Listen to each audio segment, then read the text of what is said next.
So Marathon has finally launched. I've played a little bit of it. I still feel like I need to play more before I can really wrap my head around whether I like this game or not. I don't feel like it's my type of game. I'm not someone who plays a lot of extraction shooters, but I still want to keep playing it until hopefully something clicks about it that makes me change my mind about the genre, but it just might not be my kind of game. And all of that is ultimately subjective because there are plenty of people who are actually enjoying the game and having positive things to say, and that's all well and good. But what isn't subjective, what is very objective, are numbers. And numbers are very important for Marathon because so much is riding on Marathon success for Bungie. They kind of put a lot on hold on the Destiny front to try to make Marathon successful. And launch numbers kind of tell you a lot. And for Marathon to feel like a really confident release for Bungie, its numbers needed to be extraordinary. But with the numbers that I'm seeing right now, while they're not terrible by any means, they're not so excellent either that I'm like secure about the long-term fate of Marathon. So let's take a look at those numbers and compare them to other releases. Now, one thing that's going in favor of Marathon right now is the fact that review scores currently are sitting at a very positive score of 89% from 1,740 reviews. I do think that review score will stabilize as we get more reviews, as more people check out the game. But the fact that it's starting in a positive place is a good sign when it comes to people's enjoyment for those who did manage to get into this game. But for a game like Marathon, its success relies on more than just Steam's user score. Its commercial performance needs to be really explosive and give a lot of confidence. Given how much time and money was invested into this project, and given how much Sony and PlayStation are pursuing live services to the point that they actually bought out Bungie. Now, as of the recording of this video, it's been 7 hours since the launch of the game. And in that time, numbers look like this. The all-time peak concurrent player number for Marathon on Steam has reached 86,718 players. As of the recording of this video, the game has not been able to go above that number.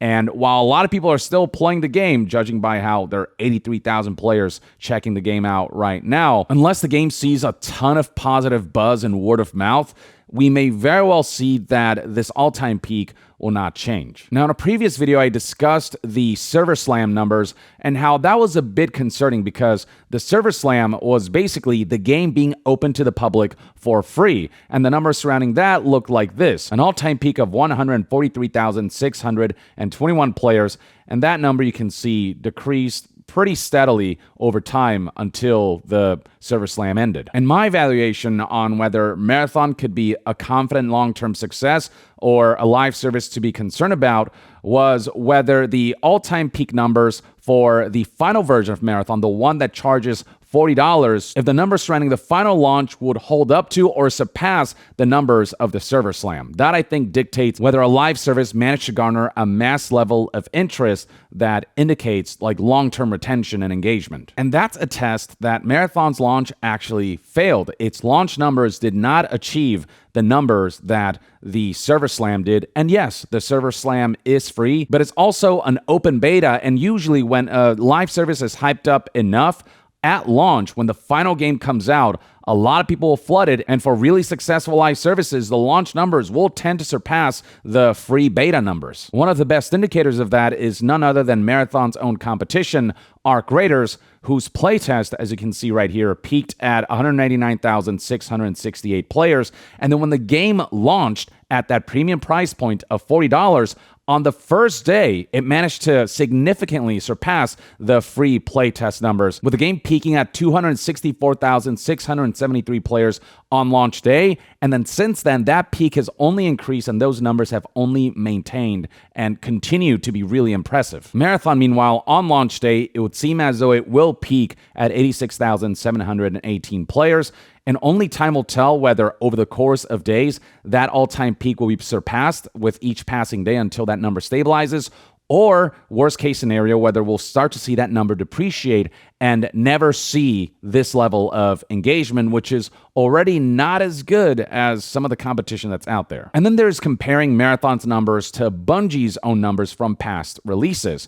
If you look at how Destiny 2 did on Steam, you can see right here that the all-time peak concurrent player number for this game is 316,750 players, and this is something that was accomplished later in the game's life cycle, but even on the day of release, you can see that this game launched to pretty awesome numbers, peaking at 292,513 players on day one. And that number isn't really even the true launch of Destiny 2, because Destiny 2 originally launched on Battle.net, and then later on, it launched on Steam. The game's original launch date was September 2017 for consoles and October 2017 for PC. That was back when Activision still owned Bungie before they went off on their own, and then eventually they got bought out by Sony. So yeah, that's how popular Destiny 2 was for Bungie on Steam, even releasing it on Steam like years after the game had launched. The release of this game on Steam managed to see these kinds of numbers.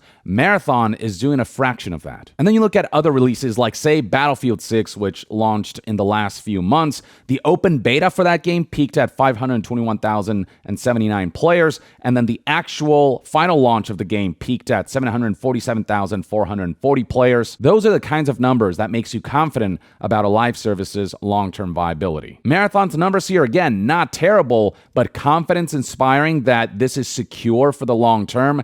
That's where these numbers don't give me that confidence unless over the next few days and weeks I start to see those numbers really stabilize and not decrease all that much, or, go up and stabilize. That would be a good sign. But that only time will tell. But just the fact that at launch, the numbers here are a fraction of what Destiny 2 achieved, a fraction of what competitors achieved, and the numbers show that less players are playing the final version of the game than playtests and things like the server slam. None of that is a good indication to me in terms of long-term viability. Marathon even managed to pull less numbers than Highguard did at launch, with Highguard having peaked at 97,249 players at launch. Now, to be fair, Highguard was a free-to-play game, unlike Marathon, which is a premium price game, so it makes sense that Highguard had more players, but at the same time, Highguard was a brand new IP from a brand new studio, whereas Marathon is kind of an established IP because Marathon, the original 1994 game, came out before even Halo did, and it had the backing of Bungie and Sony and PlayStation for its marketing and for its brand recognition. And the fact that it didn't even manage to surpass Highguard's numbers, even with its premium price point, that actually surprised me a little bit. And to me, that's not necessarily a stellar launch for a product that has so much writing on it. And as far as Destiny is concerned, because they've poured so many of their resources and manpower and their efforts on Marathon, Destiny has kind of fallen off by the wayside, and that's a game that has lost a significant player base as well. You can see right here that Destiny 2's player base is the lowest it's ever been, delving into the quadruple digits, whereas once upon a time, it always sat at healthy numbers that are, in the sextuple digits or in the quintuple digits. And also, Sony and PlayStation spent billions of dollars buying Bungie, so of course, they want Marathon to be a massive blowout. And from a commercial standpoint, while again, these numbers aren't terrible, they're not Concord level, nowhere near Concord level. In fact, looking at Concord Steam charts right here, you can see that the all-time peak for this game was a mere, not even breaking 700 players. It was 697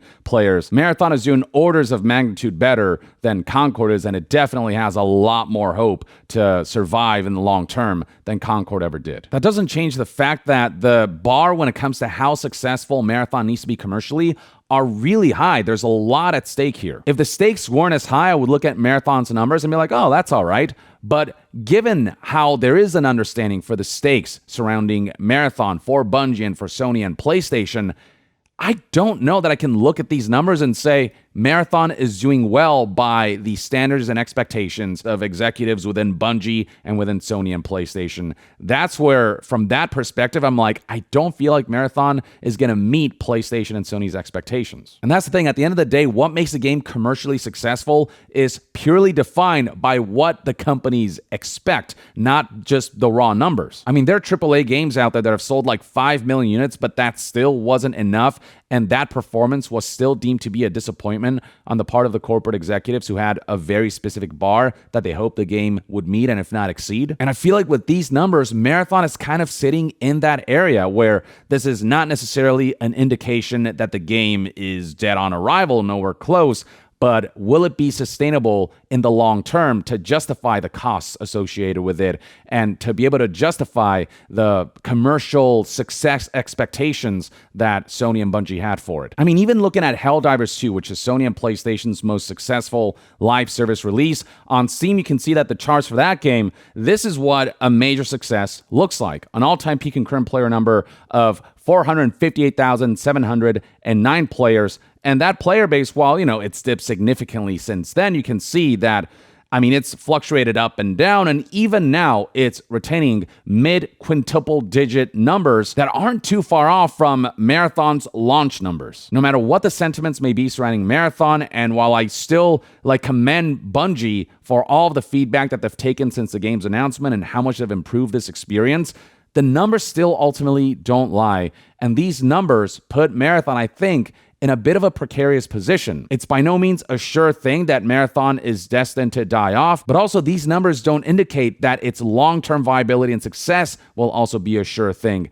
When it comes to what fate holds for Marathon, it's still in limbo because these numbers are not quite good enough for what this specific game needed to accomplish, if you ask me. And it's also worth highlighting that every time I've seen Marathon be made playable to the public, the trend in terms of engagement has always been kind of downwards. It feels like this game loses people's interest much more quickly than something like Destiny did, as well as other more successful live services. But who knows? Maybe the final launch of this game will have enough additional things compared to the public playtests that we will see those numbers stabilize. We don't know for sure yet, but it's just all kind of concerning to me. I don't see Marathon's numbers as overwhelming doom and gloom, but I also don't see this as a resounding success that guarantees continued success. But with all that said, only time will tell, and I hope that Marathon, in the end, manages to be the game that people wanted it to be. I hope it manages to garner a dedicated enough community, and I hope it's an experience that people can ultimately enjoy, and hopefully a live service that is handled well in the long term. But just from a pure statistical standpoint, I'm not particularly super enthusiastic about Marathon's prospects, but we'll see what happens over the next few days and weeks. Maybe this game will completely prove me wrong, and I would look forward to that. But until then, in the meantime, I'd love to hear what your thoughts and opinions are on Marathon's data and numbers and charts, and how it compares to other more successful live services, and what you think this means for Marathon's future. And also, if you've checked out Marathon and played the game, what do you think of it? Are you actually having fun with this extraction shooter for Bungie, or is it not jiving with you? Share your thoughts in the comments below, and to be further updated on all things gaming news, reviews, and discussions, stay tuned right here on Young Yeah. I'll see you guys next time. Young out.